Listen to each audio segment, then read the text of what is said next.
bearing at saka malinis na yung crankshaft. Saka yung block mga boss ay malinis na rin.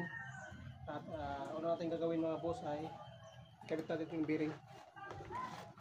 Ito ay D4EA mga boss na engine, Kia Carens. Ito yung main bearing niya mga boss. Standard size. Kaya kabit na tayo sa kanyang block. Ang bearing mga boss. Itong may lock mga boss ay dito to.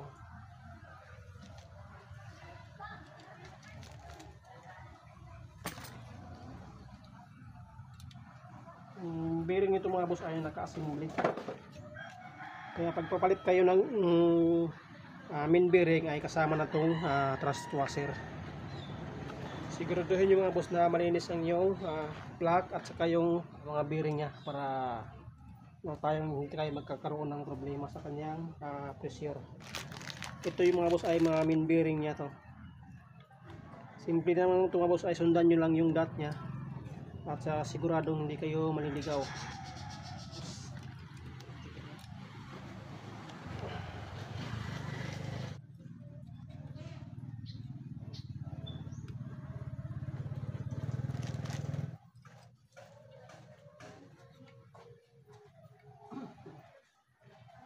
Tapos na tayo sa pagkakabit ng mga bearing nya. Susunod natin gagawin mga boss ay lagyan natin ng silicone to. Atin yung crankshaft muna. Lagyan natin ng langis to. Yung langis para may dulas yung crankshaft paglagay natin. Hindi siya magagasgas kaagad. Lubricate. Yan mga boss, kaya natin at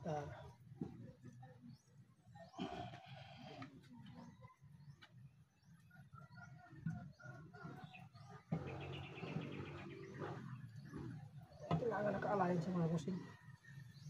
Yan, ayos na.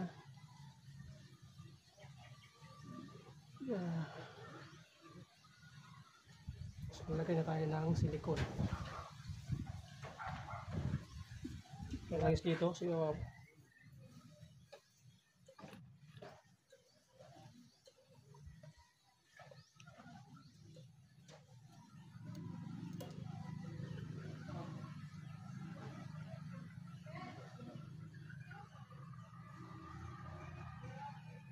unting bilis lang sa paglalagay mga bossing para ay matuyuan ng silicone.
Lagyan natin ng silicone.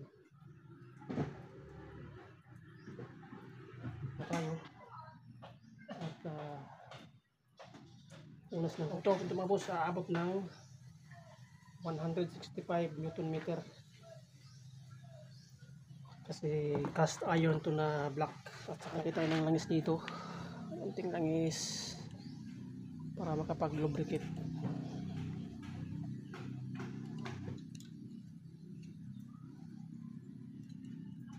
Yan, bossing.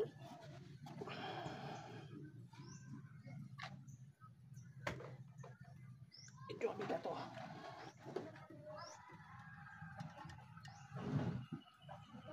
Yan.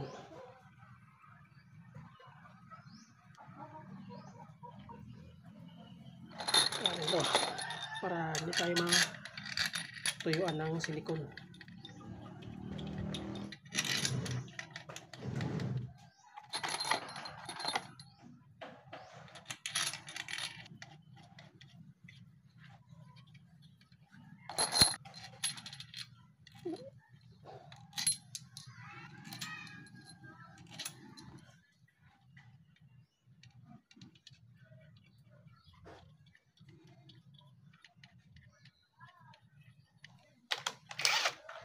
Lagyan natin sa ayan.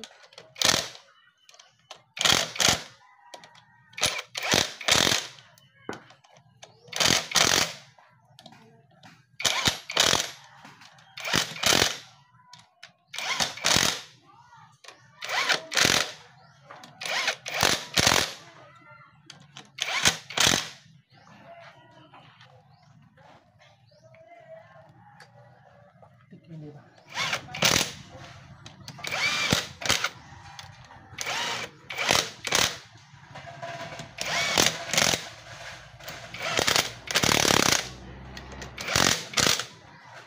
Ito no?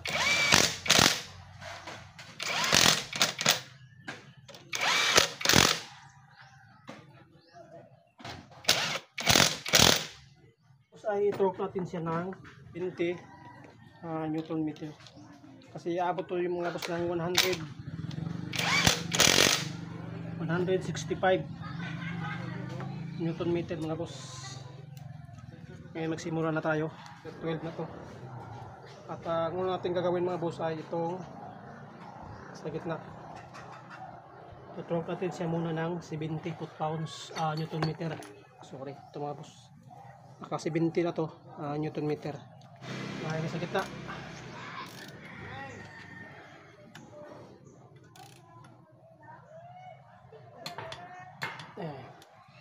May click na mga boss. Pag mag-click na ay okay na yan.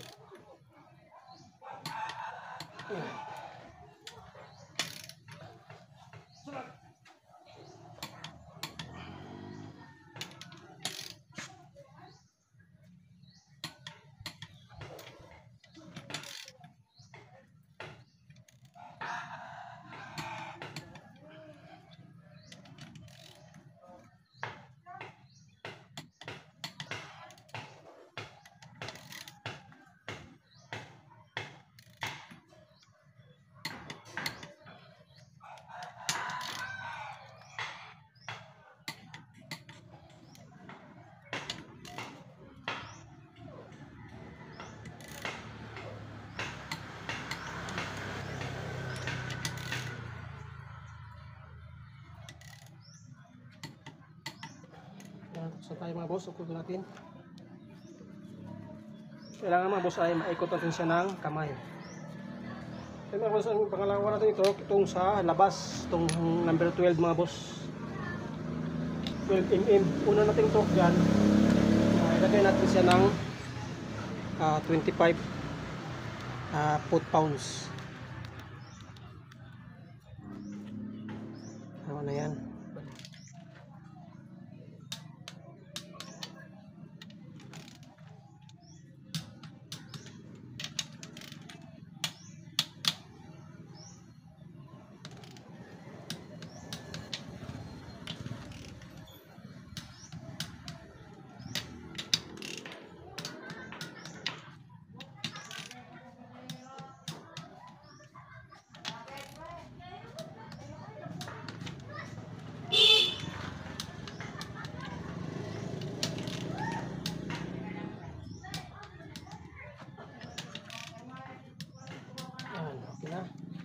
Dito na isusunod lang natin muna ito mga boss para hindi tayo matuyuan ng silikon.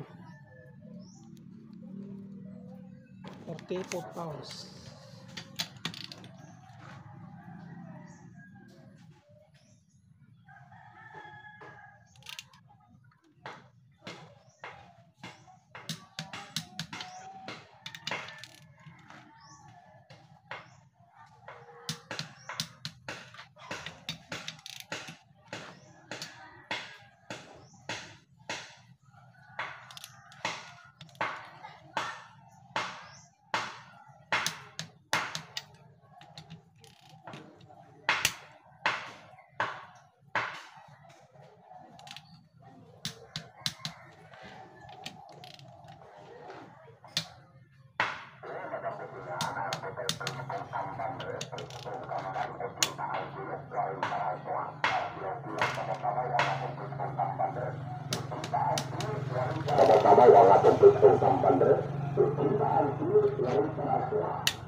yung isa.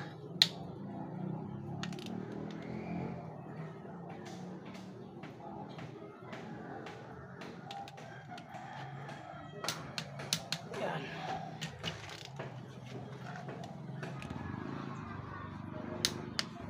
Okay na. Yan lang yung isa.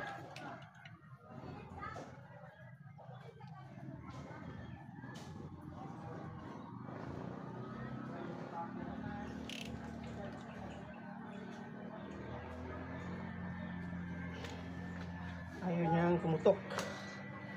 Babalikan natin mamaya yan mga boss, pero okay itong lahat. At dito naman tayo sa gitna. Kanina ay tinork natin siya ng 70 Newton meter. Ngayon ilagay natin siya ng 98. Luwagan lang natin to. 98. Okay, ilagay natin ng 100. Masyado makita itong ano na to. Masyadong ano. Yan. Subukan natin mga boss.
Yan mga using.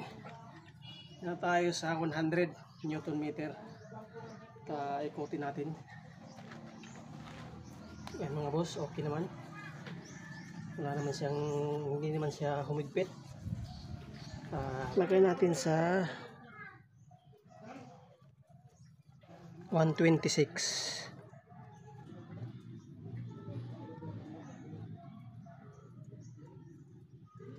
Yan.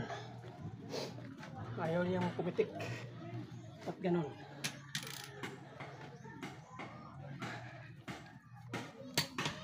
Yan.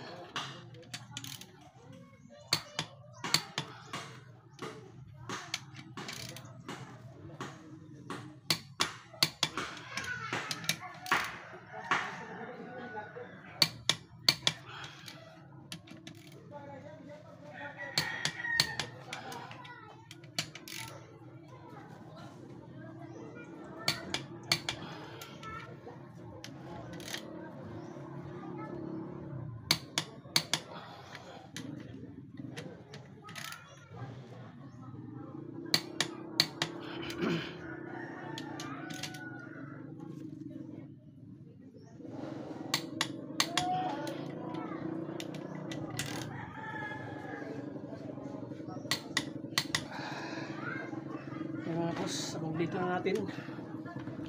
Tapos ikot tayo. Ito lang mga boss. Nakaputol yung bolt. Yan.